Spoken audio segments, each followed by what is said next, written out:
Dans cette capsule, je voulais que nous abordions ensemble une notion fondamentale au service de notre croissance financière.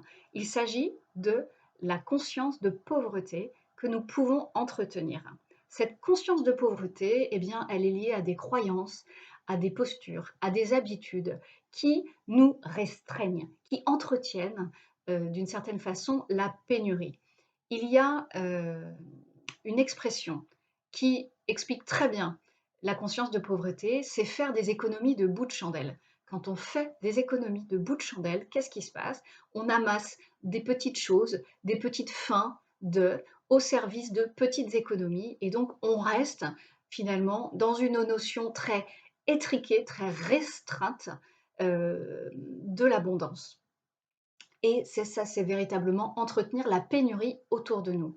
Alors, cette conscience de pauvreté, elle s'immisce souvent de façon assez pernicieuse, plus ou moins selon les personnes.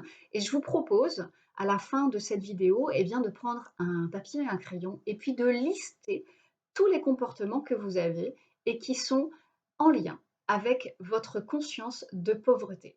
Parce que lorsque vous les observez, lorsque vous les identifiez, eh bien, ça permet déjà de passer à autre chose.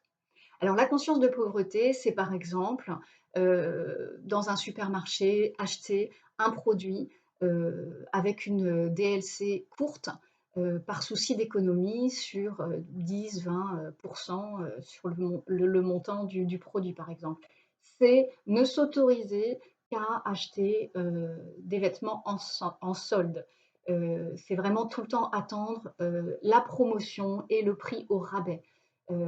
Donc ça, c'est vraiment caractéristique du fait qu'on estime qu'on n'est pas digne, finalement, d'une certaine façon, de s'honorer pleinement et de dépenser pour soi le juste prix des belles choses auxquelles on a naturellement droit, hein. Et on est vraiment parfois dans ces notions d'économie de bout de chandelle.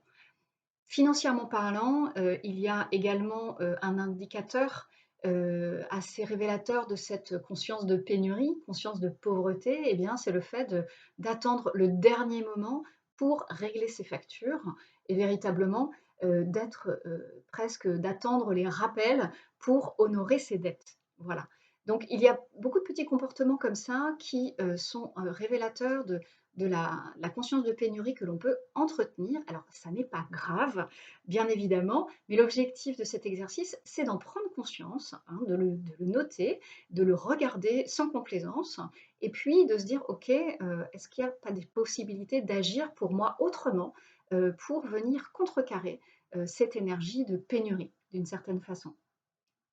Il y a également, quelque chose, d'important par rapport à ça, c'est, une loi, énergétique qui est qu'il est nécessaire finalement de faire de la place pour laisser entrer autre chose. Donc lorsque on vient, faire la chasse à toutes ces petites, actions, qui entretiennent la pénurie, eh bien ça permet tout simplement de faire de la place pour que la conscience d'abondance, que l'on verra par la suite, puisse s'immiscer, voire s'engouffrer dans le vide qu'aura laissé notre chasse à notre conscience de pauvreté.